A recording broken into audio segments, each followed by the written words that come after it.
We often look to mythology to reinforce our humanity, whether through a connection to the heavens or a role here on Earth.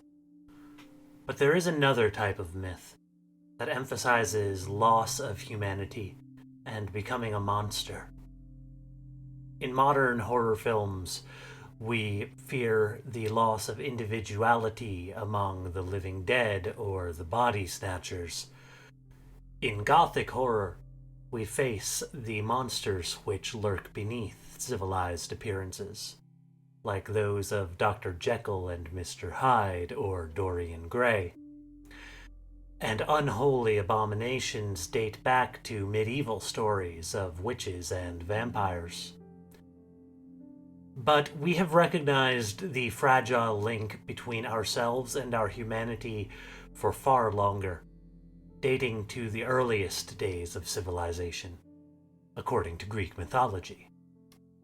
A curse from Zeus transformed one of the first Greek kings from man to beast. The punishment of Lycaon, often depicted as the first werewolf, was not unearned. Through his cautionary tale, we can better understand ancient morals and learn to keep our own beastly nature at bay. My name is Sean. Welcome to Mythos and Logos. Lycaon was not always known as a monster.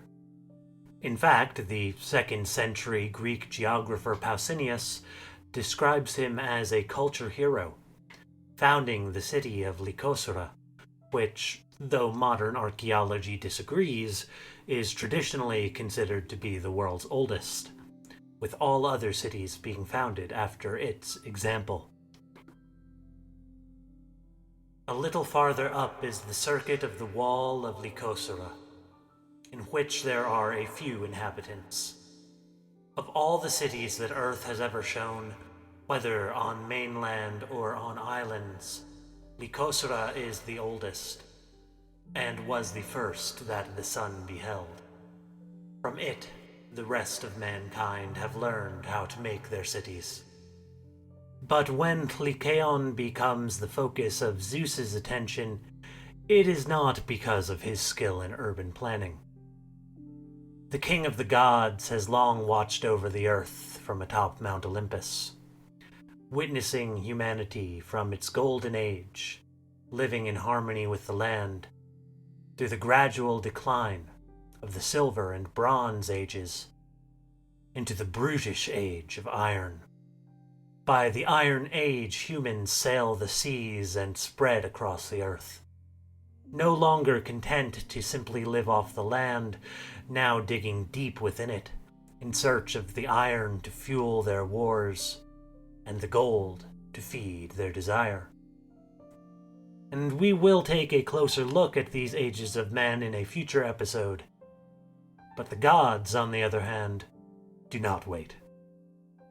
The gods notice humanity's rise and follow heaven's road, which we call the Milky Way, for an audience before Zeus, their king. The gods look over the earth and witness humanity's cruelty, and Zeus fears for the safety of his nymphs, sprites, and demigods living on the earth. Nature spirits which, though far from the heights of heaven, certainly have their own place in creation. How can his children be safe when humanity does not obey their father's will? In all that the gods see and hear, the name of one human king, Lykaon, is repeatedly mentioned among the most treacherous. And so the king of the gods himself descends to the earth in human form to witness humanity firsthand, appearing before the king Lykaon at his city. Zeus's signs make it clear to all in the city of Lycosura that a god has come before them, as the people kneel reverently before him. All, that is, save the king Lykaon.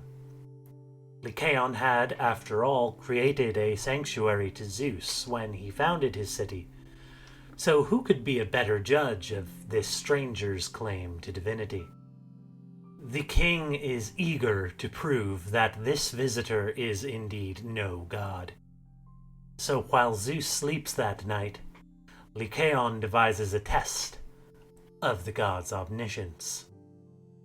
Lycaon goes to the sanctuary to prepare a sacrifice for Zeus, usually a cow, goat, pig, or other domestic animal, which would be killed, cooked, and feasted upon. But on this night, Lycaon adds a secret ingredient to the usual sacrifice: human flesh. According to most sources, the sacrificial victim is a child, perhaps Lycaon's own son Nyctimus, or grandson Arcas. In other texts, the child is an unnamed resident of Lycaon's city. In Ovid's account, he's a hostage captured from northern Greek lands. Whatever the boy's identity may be, Lycaon commits a grave sin in killing him, especially because the victim is unquestionably someone who the king has a duty to protect. This is, of course, obvious if the victim belongs to Lycaon's family or city, and surprisingly applies just as much, if not more so, in Ovid's case of the hostage. The concept of ancient Greek hospitality known as Xenia detailed a sacred duty to care for foreigners, so important that even the king of the gods himself was called Zeus Xenios, Zeus the protector of strangers. In killing one guest and deceiving another, Lycaon brazenly defies the god that he claims he would recognize. But Lycaon pays no mind to either taboo or sacred obligation. He scoffs at his people's worship of Zeus in the form of this stranger, and boils the child along with the ritual sacrifice. When the deed is done, Lycaon wakes Zeus and presents the god with his test. Despite Lycaon's arrogant hubris, it becomes instantly clear that Zeus is indeed the god he claims. Zeus instantly recognizes the sinful sacrifice placed before him, and with a bolt of lightning sets Lycaon's house aflame. As the treacherous king flees for his life, one other sign of the god's power shows itself. He fled in fear and reached the silent fields, and howled his heart out, trying in vain to speak. With rabid mouth he turned his lust for slaughter against the flocks, delighting still in blood. His clothes changed to coarse hair, his arms to legs. He was a wolf, but kept some human trace. The same gray hair, the same fierce face, the same wild eyes, the same image of savagery. Zeus's power transforms Lycaon's physical state to match his internal one, that of a bloodthirsty and savage beast. As he preyed upon the innocent child to satisfy his hubris, Lycaon now must prey upon the flocks of sheep to satisfy his hunger. Once a mighty king, Lycaon claimed to know the gods, yet placed himself above them. And as a result, the now lowly beast stalks the fields. Few traces left of his humanity. With Lycaon's home in ruins, Zeus ascends to Olympus. He relays the story to the gods, and shares with them his plan to flood the earth and create mankind anew. Another story for another time.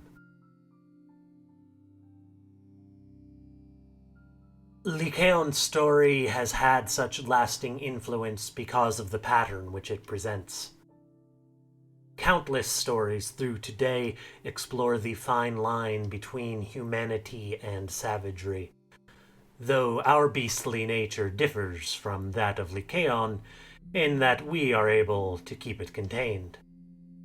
Except, of course, once in a full moon. But the truth is, we do not need werewolf stories to see those who, like Lycaon, are convinced enough of their own greatness to sacrifice those that they should protect, or those who claim to know a god, yet are driven to unholy savagery as they try to prove it.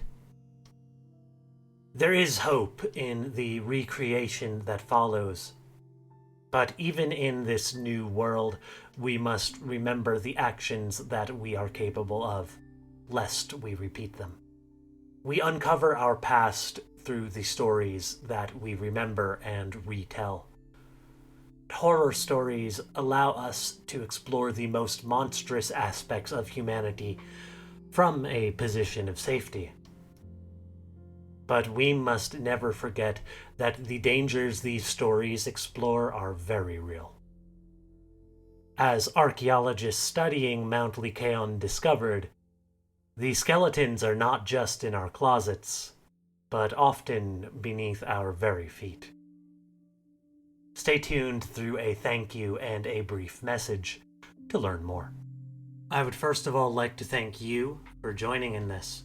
I really do appreciate it. I love studying these stories. Ovid is always one of my favorite authors, and it was fascinating to look into some of the other resources going back through ancient history about Lycaon, Lycosura, and the sites there, as well as the stories attributed to these locations. I'd also like to thank you because by watching this, when it comes out, you are helping to make a great change. All of the revenue from this month, starting from the release of this video, going through the same date in November, will be donated to the Safe Project US, a charity which specializes in treating addiction as a disease, taking a person-centered approach. If you struggle with addiction, there is no shame in that, and you are not a beast. It's time our society doesn't treat you like one. The Safe Project believes that addiction is best solved by communities and neighbors. There is a serious treatment gap for those with co-occurring substance abuse and mental health challenges, and individuals in recovery deserve a person-centered approach.